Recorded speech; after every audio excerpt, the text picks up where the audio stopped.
Hey everybody, it's Monster back again with Opus Gaming, and I'm here today to bring you guys an interesting deck profile for the Digimon card game.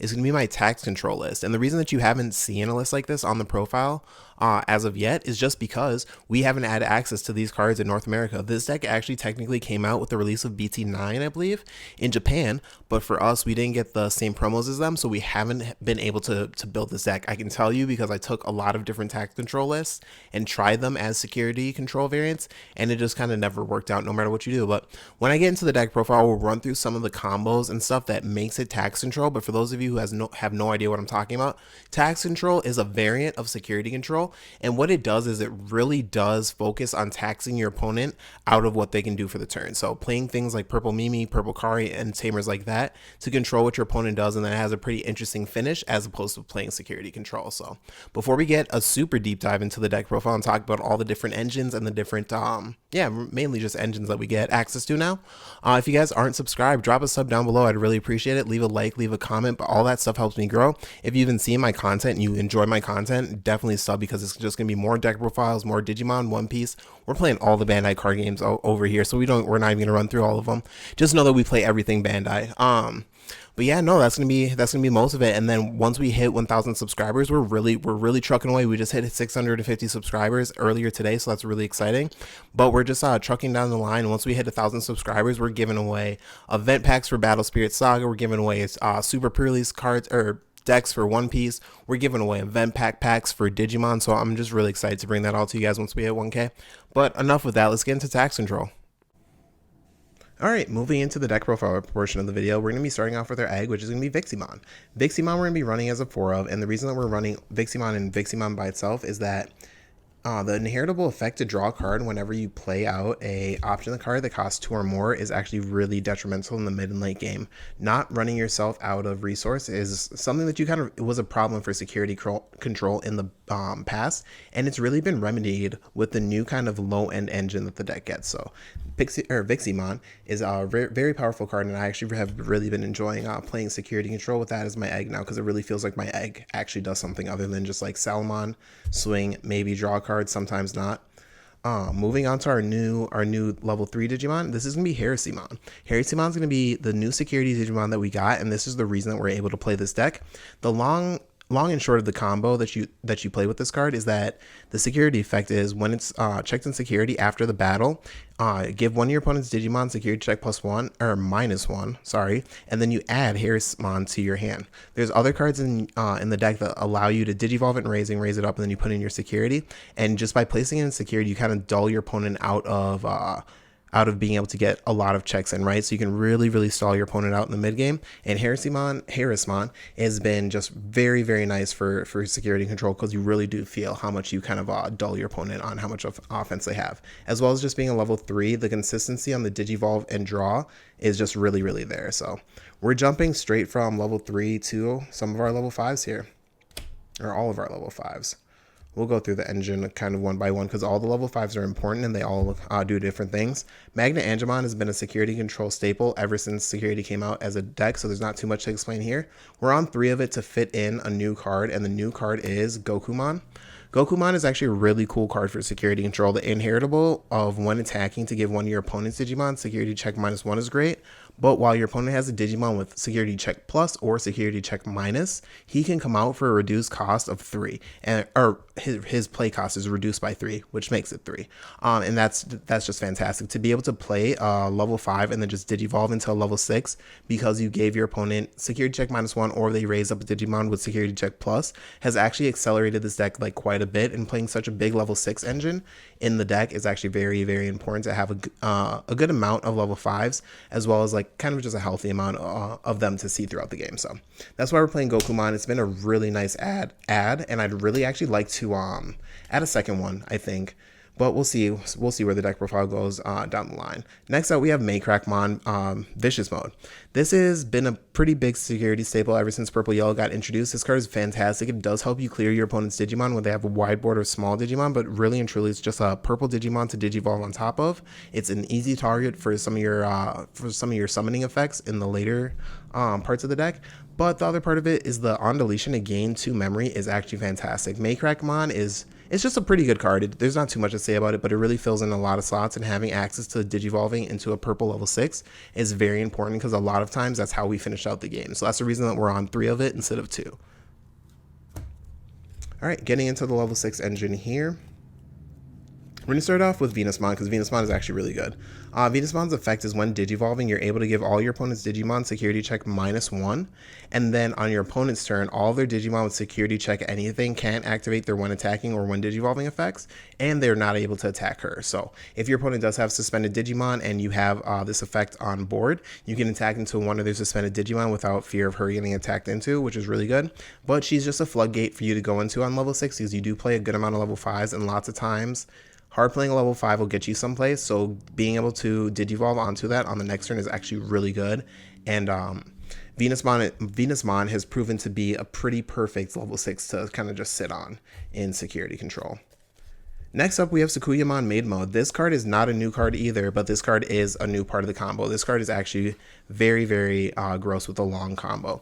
The way that you play it, you can Digivolve obviously over any level 5 for 3, but you can also Digivolve over your Venusamons for 2. It lets you play a yellow option that costs 2 or less from your hand, or I'm sorry, yellow option that has a cost of 5 or less from your hand when Digivolving, and that's the part that we're gonna utilize. So when you're able to resolve this, you summon her to play out your Tactical Retreat, which is an option card we'll go over in the deck that will put your Heresimon back to security, and then the second part of her effect is that she then puts the option card that you cast to the top of your security, and that's the part that's really, really good. So you recover 2 by Digivolving into her, which is similar to like Magna Angemon in the early parts of security control, but you had to pay 11 for that, and to play this you only have to pay 3 or sometimes even 2.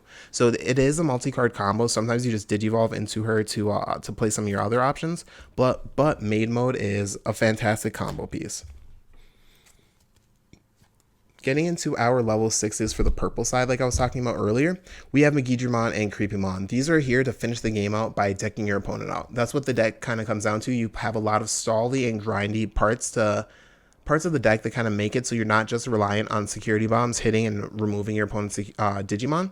You do have a fair share of those, but you have these as well to just lock your opponent out. If your opponent has Digivolved a lot trying to grind through your security and it just hasn't worked out for them, if they're not able to remove your Maycrackmon, you just go into Digimon and just wrap up the game. There's a long combo where you Digivolve into Creepymon, use Creepymon's effect to play out another level 5, another Maycrack, and then Digivolve into Digimon to mill out like 7 to 9 cards from your opponent's deck. But lots of those are kind of just up to you on the fly calls to call out how you want to finish out the game.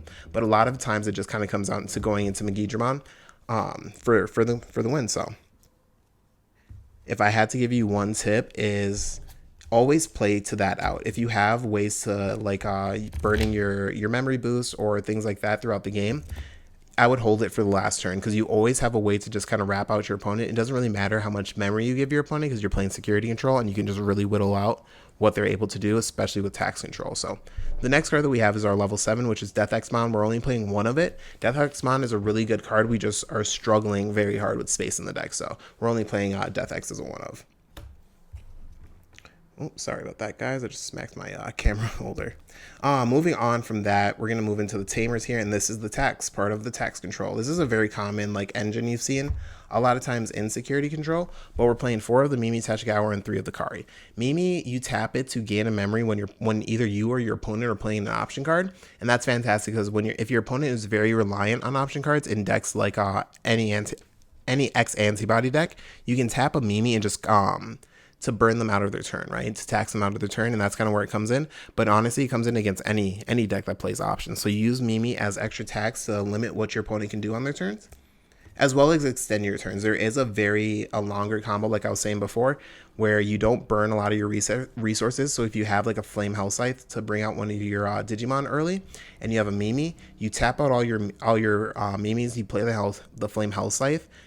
For less cost, you're able to Digivolve into your Digimon or your Creepymon to deck your opponent out. Next up, we have four Kari. These really help with the mid game. Kari coming out of security, Kari coming out on your turns is kind of as a low costed card to pass turn back and forth with your opponent, and then tax them out of being able to kill you on whatever turn they have a lot of Digimon on is really, really good. So Kari's come up a lot. If you've played tax control a lot in the past, you know that Kari comes up all the time, and she's just a security control staple. So.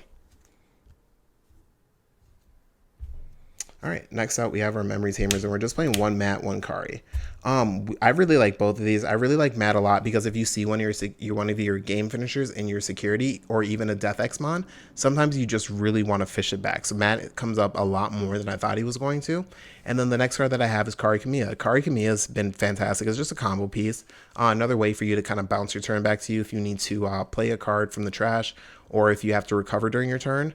Tap Kari to get back the memory and hopefully keep it your turn and can continue in your combo. So that's why I've got the Kari, got the Matt. They're both memory tamers, but only playing one of them has been fairly consistent because since you're playing security control, you're not super reliant on your memory. You're just kind of grinding through the game and kind of getting to a game state. So these are the main targets for your Sakugamon main mode. These are your options that cost 5 or less. We have Holy Flame and we have Tactical Retreat. Tactical Retreat is a bigger part of the combo, but we'll talk about Holy Flame first.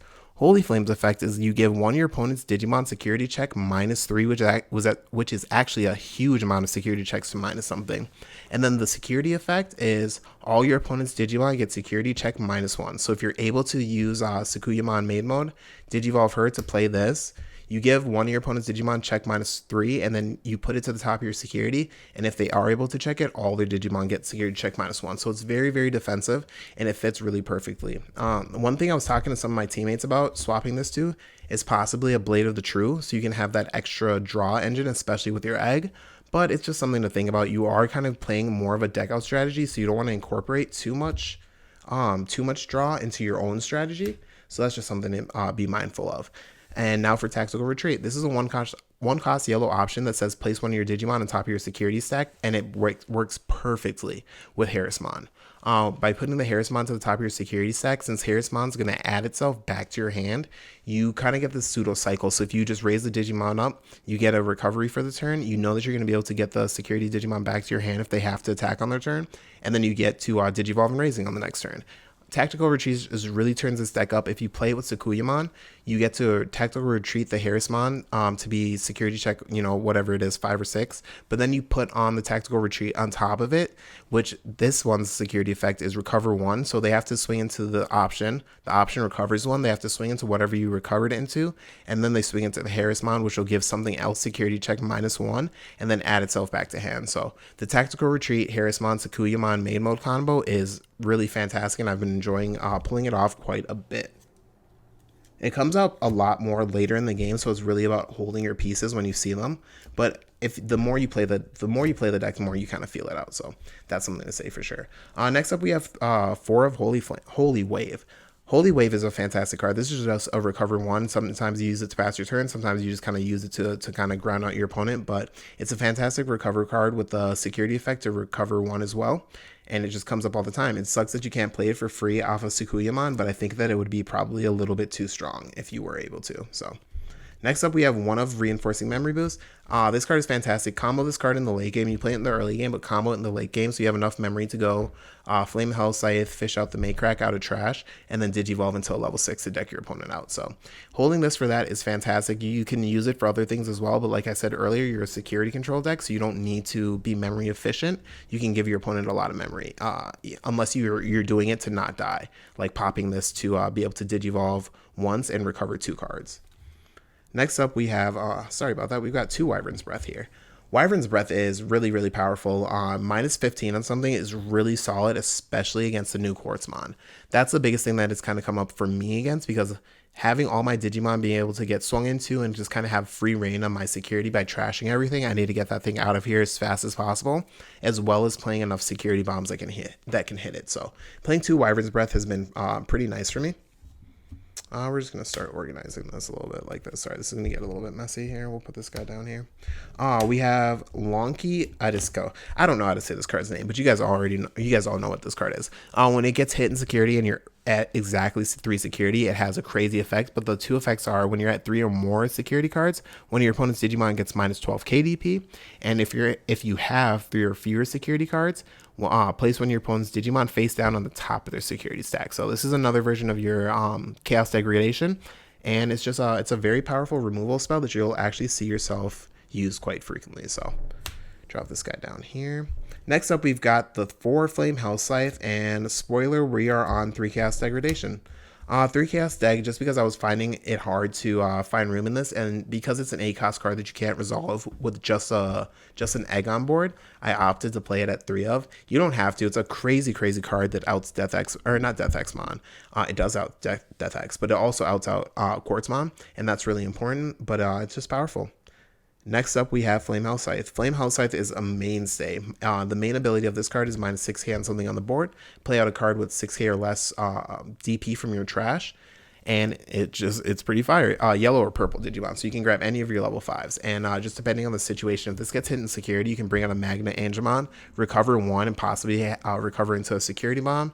Next turn, Digimon Digivolve into a Venusmon, lock them out of a turn, and then after that, go into Sukuyamon, raise up your Harrismon, recover the Harrismon, and then put the tactical retreat on top of it. That can really feel oppressive on your opponent. And it's a really long chain of events that can just kick off with something like a Flame House Scythe. So we want to play as many cards that can play out free Digimon as possible. So we just max out on this at 4 of.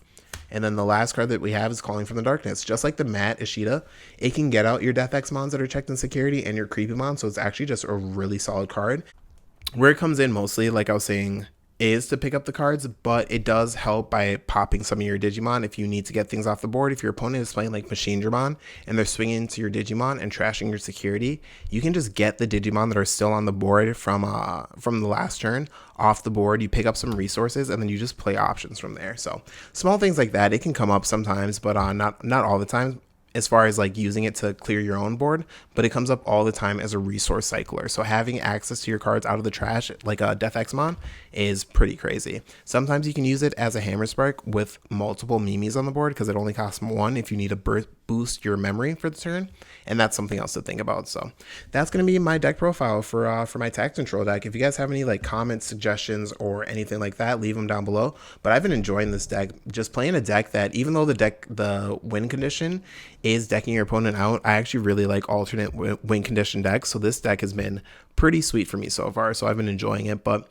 things like Gokumon I'd like to go up on in the future, as well as things like Madashida, possibly seeing things like Blade of the True. But if you guys were to incorporate all those different cards, are there any engines that you guys could see yourselves dropping? I know everyone went over all this stuff in the intro and everything, but leave a comment, leave a like, drop a sub if you guys aren't subbed already. But this is me, Monster with Opus Gaming. I'm out. Take care. Thanks, guys.